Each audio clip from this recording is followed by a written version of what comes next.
Salve Maria Imaculada e viva Cristo Rei! Aqui Tiago Bruno, missionário e jornalista católico, para o canal Católicos de Verdade. Hoje é dia 26 de dezembro, a festa de Santo Estevão. E tem uma passagem bíblica muito importante para esses tempos, né? A lembrança, a festa de Santo Estevão. Recebi muitas e muitas mensagens, felicitações pela passagem do Santo Natal, e eu agradeço a todos. Talvez não conseguirei responder porque eu tenho recebido mais centenas de mensagens no WhatsApp. Eu não sei o que eu vou fazer para conseguir responder tudo, tá? Mas que Deus abençoe grandemente, que você realmente com esse Natal possa desejar o céu, desejar a santidade e lutar por isso na sua vida. Hoje o Evangelho está em São Mateus, capítulo 10, 17 até o 22. Naquele tempo, disse Jesus aos seus apóstolos: Cuidado com os homens, porque eles vos entregarão aos tribunais e vos açoitarão nas suas sinagogas. Vós sereis levados diante dos governadores e reis por minha causa, para dar testemunho diante deles e das nações. Quando vos entregarem, não fiqueis preocupados como falar ou com o que dizer. Então, naquele momento, vos será indicado o que deveis dizer. Com efeito, não serei vós que havereis de falar, mas sim o Espírito do vosso Pai, que falará através de vós. O irmão entregará à morte o próprio irmão, o pai entregará ao filho, os filhos se levantarão contra seus pais e os matarão.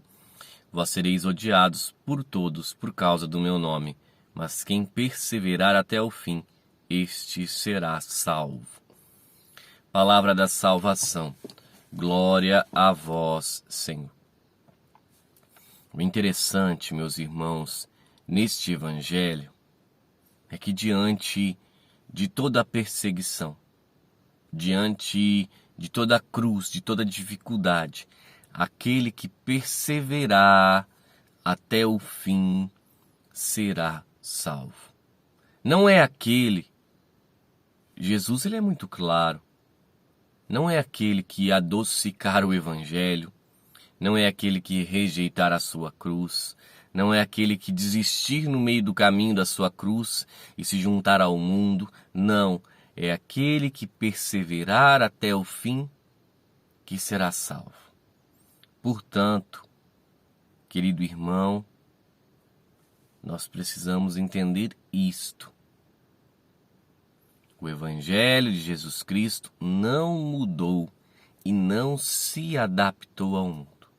Mesmo que queiram fazer adaptações, o Evangelho não se adaptou ao mundo. O mundo que precisa se adaptar ao Evangelho de Cristo. E por isso, hoje eu quero trazer aqui uma matéria que já faz uns 2 dias que eu queria ter trazido, mas ainda não consegui. Vocês viram que eu estou gravando no carro, então eu não estou em casa. Eu estou passando uns dias com vários familiares em outro lugar, então por isso tenho gravado dentro do carro. Mas aqui eu quero trazer então uma grande declaração do cardeal Gerard Miller. E ele vai afirmar o seguinte, aliás, reafirmar, que os atos permitidos em fiducia supplicans constituem blasfêmia.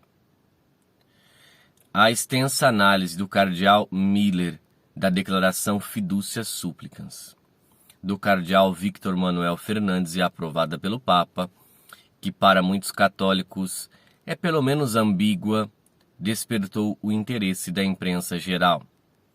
O prefeito do dicastério para a doutrina da fé teve que iniciar uma série de entrevistas, sempre por escrito e sem possibilidade de interrogatório, mas nas quais não responde às principais objeções. As respostas do cardeal Tuccio Fernandes nas suas duas últimas entrevistas causam vergonha a outros, segundo os vários eclesiásticos consultados pela Infocatólica. As tentativas de justificar o injustificável começam a nos lembrar da lamentável declaração do jesuíta protegido pelo Papa, Spadaro. Em teologia, às vezes, 2 mais 2 é igual a 5. Caso contrário, não é possível compreender a afirmação de que um casal não é um casal. Uma das declarações do cardeal Miller que atraiu a atenção é que ele descreveu a proposta da declaração Fiducia Supplicans como uma blasfêmia. Isto foi confirmado numa entrevista ao jornal La República, que perguntou: por que você fala sobre blasfêmia? Eu quero, antes de colocar a resposta do cardeal Miller, pontuar uma coisa. Cardeal Miller é uma voz que clama no deserto. É uma voz que clama as verdades da fé. Eu não tenho nenhum medo, nenhuma pretensão, mas nenhum medo de falar isso. Nós temos que escutar aqueles que permanecem unidos à videira verdadeira, unidos à verdade. Vamos à resposta. Digo isso não com base na minha autoridade oficial ou pessoal, mas com base na autoridade da revelação divina. Na Sagrada Escritura, o apóstolo Paulo afirma que o comportamento imoral, incluindo as relações sexuais entre pessoas do mesmo sexo, é objetivamente expressão de adoração à criatura e não ao Criador, explica. Correspondemos à verdade de Deus na obediência aos mandamentos do Decálogo.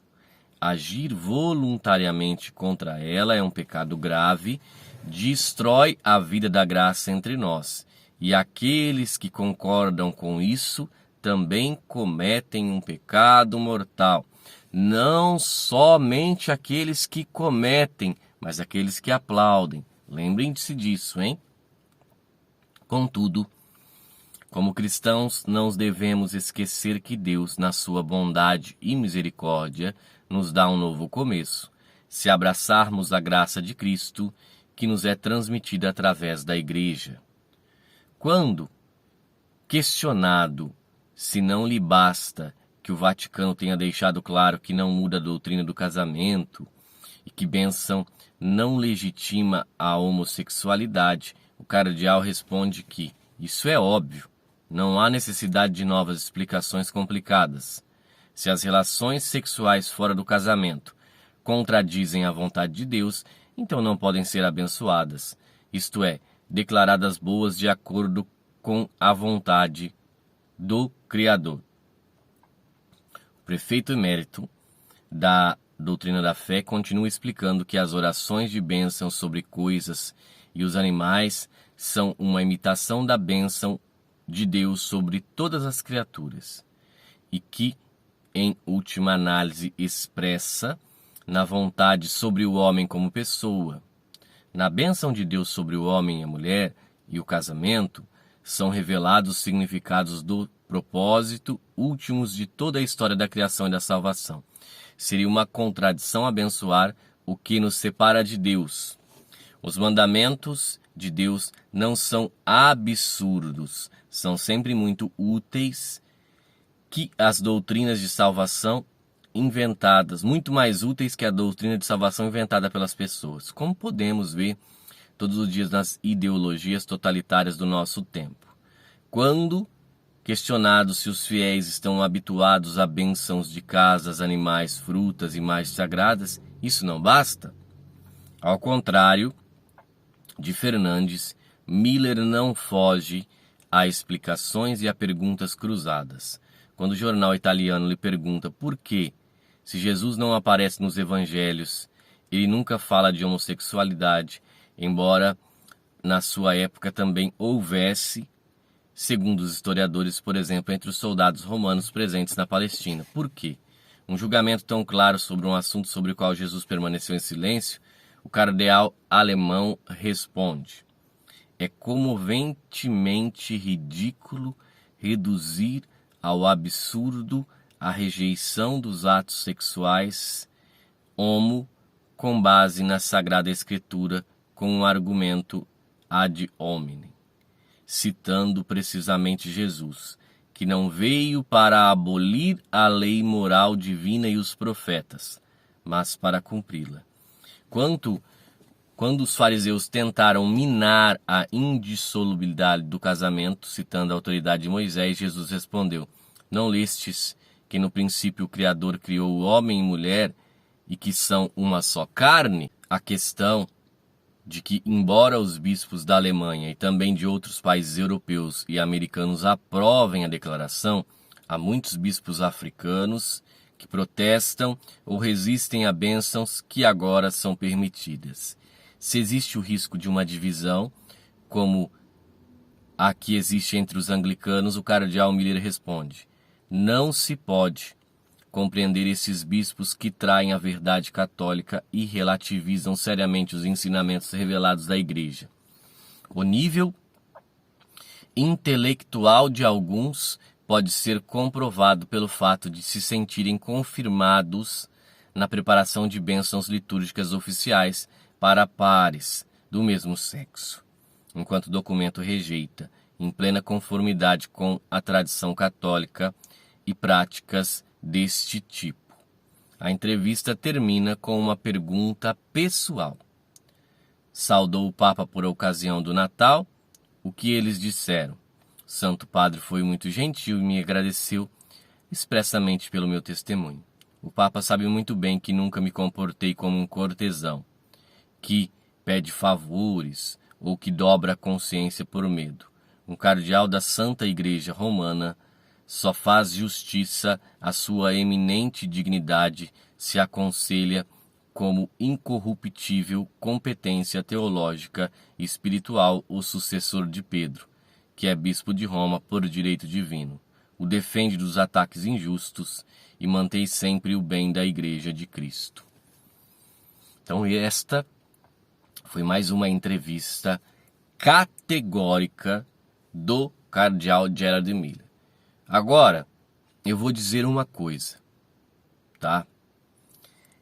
Diante de muitos que querem passar o pano na situação, eu digo a vocês: vocês conhecem o cardeal Gerard Miller? Sabe a grandeza deste homem? Então, aqui nós analisamos que a verdade, ela continuará sendo anunciada. E mesmo que os inimigos, os piratas, estejam na barca de Pedro, os verdadeiros soldados de batina defenderão a barca e expulsarão os piratas. As portas do inferno nunca prevalecerão contra a verdadeira Igreja de Cristo. Não saia da Igreja, lute por ela. Salve Maria Imaculada e viva Cristo Rei.